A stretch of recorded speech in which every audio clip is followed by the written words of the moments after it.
कहते हैं कि धरती पर कोई ऐसा कष्ट नहीं है जो नारी बच्चे को जन्म देती है उस समय हे गरुण, उस समय जिसे उसे जितना कष्ट होता है।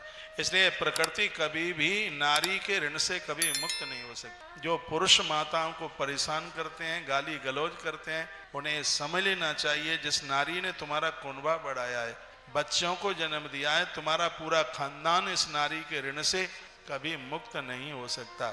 इतना कष्ट सहन करती है, 10 लाख बिच्छू काटे तब भी उतनी वेदना नहीं होती जितना कि कष्ट एक नारी जब बच्चे को जन्म देती है तब उसे कष्ट झेलना पड़ता। 2.5 किलो का लोथड़ा 9 महीने पेट में संभाल के रखती है।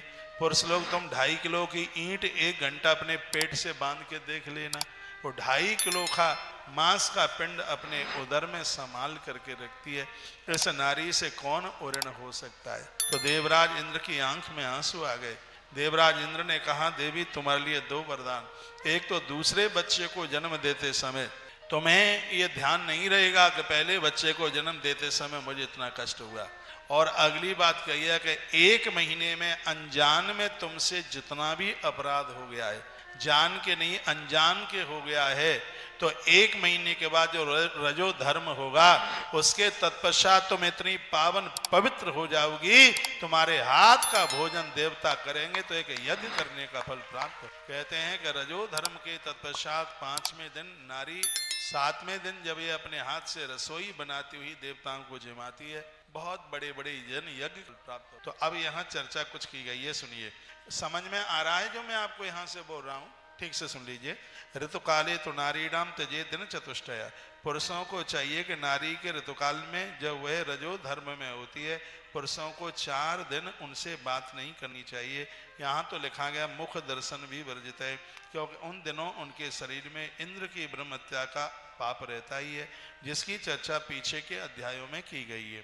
स्नात्मा सचैलम सानारी चतुर्थे हनि शुद्धयति सप्ताहन पितृदेवानम भवेदा योग व्रताच। ये आप बहुत प्रश्न करते हैं और जब कथा चलती है तब सुनते नहीं, फिर बाद में पूछते रहते हैं। ऋतुमती नारी 4थे दिन वस्त्र सहित स्नान, कपड़ों के सहित। 4थे दिन ऋतुमती नारी 4थे दिन सवस्त्र स्नान करने पर होती है, तथा 1 सप्ताह व्यतीत होने पर ही वह पितरों और देवों के पूजन व्रत आदि धार्मिक करने के योग्य हो जाती है। रोज की पूजा है वो बात तो अलग है, लेकिन इसमें 1 सप्ताह की बात कहा गया कि कम से कम 5वां दिन, 5वें दिन से पहले किसी भी देवी देवता को स्पर्श न किया जाए। 5वें दिन की बात कही, 7वें दिन की बात कही और 9वें दिन। 5 दिन सामान्य समय है, लेकिन अपराध नहीं है बिल्कुल। 5 दिन से पहले आप रसोई में जाते हैं, 5 दिन से पहले आप अपने मंदिर में जाते हैं तो अपराध हो जाएगा। यदि किसी प्राण प्रतिष्ठित मंदिर में जा रहे हो, दुर्गा पाठ कर रहे हो और अमावस्या को पितरों की पूजा कर रहे हो, और कहीं आप विशेष रूप से देव प्राण प्रतिष्ठा में आप जा रहे हैं, तो उसके लिए 7वां दिन ही होना चाहिए। तो उसमें सप्तम दिवस की बात कही है। साधारण भोजन बनाने के लिए 5 दिन लिया गया है, लेकिन वैसे जैसे जन्माष्टमी है, रामनवमी है, दुर्गा अष्टमी के दिन है, ऐसे पवित्र समय में कढ़ाई आप 7 दिन में ही चढ़ा पाएंगे। आ रहा है समझ में? मैं तो श्लोक बोल करके व्याख्या कर रहा हूँ, हमारी तरफ से बिल्कुल ऐसा कुछ नहीं है। और इन श्लोकों को सुन करके आपको कहीं पूछने की जरूरत ही नहीं पड़ेगी, ये ऐसा क्लियर इसमें समाधान किया जा रहा है। तो स्नात्वा सचैलम सानारी चतुर्थे पिशुद्धयति, 4थे दिन वो स्नान कर ले कपड़ों के सहित। 5वां दिन सामान्य। सप्ताहात पितृदेवानम भवेद योग्या व्रताच, पितरों के लिए और देवताओं के लिए व्रत अर्चन के लिए, इस पूजन के लिए नारी 7वें दिन पावन हो जाती है, बहुत पर हो जाती है। सप्ताह मध्य यो गर्भ सा भवेन मलिनाशय प्रायसा समभन तत्र पुत्रा सुस्ताय मध्यता। कहा जाता है नारी के रजस्राव की रात्रि सहित गिनने पर, ये दिन कब से गिने जाएंगे? जिस रात्रि को उसका रजो दर्शन हुआ है तब से गिने जाएंगे। यदि 3 बजे से पहले हुआ है तो पिछली दिन में मान लिया जाए आज रात्रि को 12 बजे के बाद 1, 2, 3 बजे तक, 3 बजे तक यदि उसको रजो धर्म हुआ है तो उसकी गिनती, आज तारीख कितनी है? 17 तारीख है। आज 17 तारीख से उसका गिना जाएगा। और 3 बजे के बाद यानी ब्रह्म मुहूर्त आरंभ हो जाता है। हमारे यहाँ ब्रह्म मुहूर्त से ही दिन माना जाता है। 12 बजे से नहीं माना जाता। बच्चों का जन्म भी होता है तो पंचांग भी इसी हिसाब से देख। 1 बजे यदि बच्चे का जन्म होता है तो अंग्रेजी कैलेंडर में दूसरा दिन लग जाता है, लेकिन अपने भारतीय कैलेंडर में नहीं लगता दूसरा। हमारे यहाँ ब्रह्म मुहूर्त की महिमा है, तो यहाँ बड़ा अद्भुत वर्णन किया गया। वही मैं आपको बोल रहा हूँ, 3 बजे से पहले 1 बजे, 2, ढाई, पौने 3 तो गिनती पिछले दिन में होगी, और यदि 3 बजे से लेकर के और फिर रजोधर्म होता है तो उसकी गिनती अगले दिन में होगी। ये नहीं तो ठीक से गिनती नहीं की तो एक दिन का ऊपर नीचे हो गया, उसमें भी अपराध हो जाएगा। चौथे दिन का 5वां दिन गिन लें और पूजा पाठ में बैठ जाएं तो फिर अपराध हो जाएगा। नारी के रजोधर्म की रात्रि सहित गिनने पर युग्म अर्थात सम संख्या वाली रात्रि में यथा 6वीं, 8वीं, 10वीं, 12वीं, 14वीं और 16वीं रात्रि में गर्भाधान होने पर निश्चित रूप से पुत्र का जन्म होता है। यह बताएगा, यह वर्णन किया गया है। बड़ी युगमांस पुत्रा जयंती स्रो युमाम रात्रसु।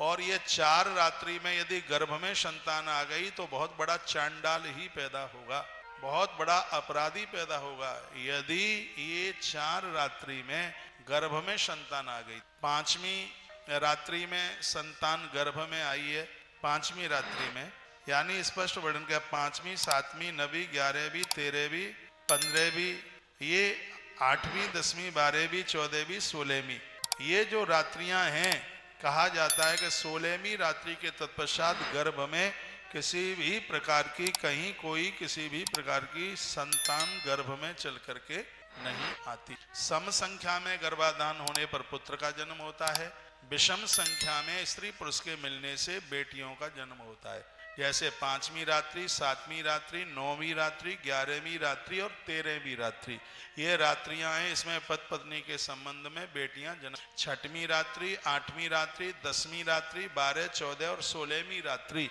ये सम रात्रियां हैं। इसमें स्त्री पुरुष के संग में पुत्र का जन्म होता है, ऐसा भगवान नारायण बोलते हैं। उन्होंने ये कहा। इसमें भी कुछ और भी विशेष रात्रियां हैं, उनका भी जिक्र और ग्रंथों में किया गया। सोड़ सर्तु निशा स्त्रीणाम सामान्य समुदायता या वही चतुर्सी रात्रि भवि तिष्ठित तत्र वही। ये गरुड़ पुराण की कथा आप सुन रहे हैं। सामान्यतः स्त्रियों के रजो दर्शन दिवस की रात्रि से लेकर 16 रात्रियों तक का काल ऋतु काल बतलाया गया। इसमें जो 14वीं रात्रि है, उस रात्रि में पत्नी के और पुरुष के संबंध के फलस्वरूप गर्भ ठहरने पर सद्गुण और सौभाग्य से संपन्न होने वाली शक्तिशाली संतान पुत्र ही जन्म लेता है। वो 14वीं रात्रि होती है, जिसको बहुत विशेष माना गया है।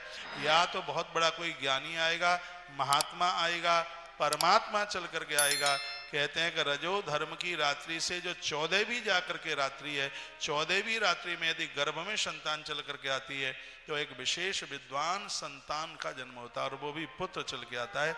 ऐसा भगवान नारायण देव कहते। और इस बात को जरूर ध्यान रखिएगा, मैं कहता हूँ पर्व की तिथियों में बच्चों का जन्म लेना शुभ है, लेकिन पर्व की तिथियों में गर्भ में संतान का आना बिल्कुल भी शुभ नहीं है।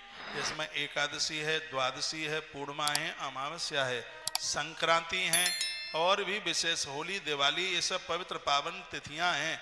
ऐसे समय में यदि गर्भ में संतान आ गई है तो बच्चा चांडाल बन करके ही पैदा होगा। इसलिए भगवान नारायण कहते हैं, गरुण, अच्छी संतान को जन्म देने के लिए माता पिता की बहुत बड़ी सावधानी होती है। माता पिता के अपराध के द्वारा और संतान कुकर्मी निकल जाती है। एक भागवत में कथा चल के आती है, हिरण्याक्ष और हिरण्यकश्यप का जन्म हो गया। ये तो भगवान के पार्षद थे और राक्षस होकर के पैदा हो गए धरती पर। तो इसमें एक नारी ने गलती कर दी, उस नारी का नाम था दिति। महात्मा कश्यप की 2 पत्नी थी, एक का नाम था अदिति और एक का नाम था दिति।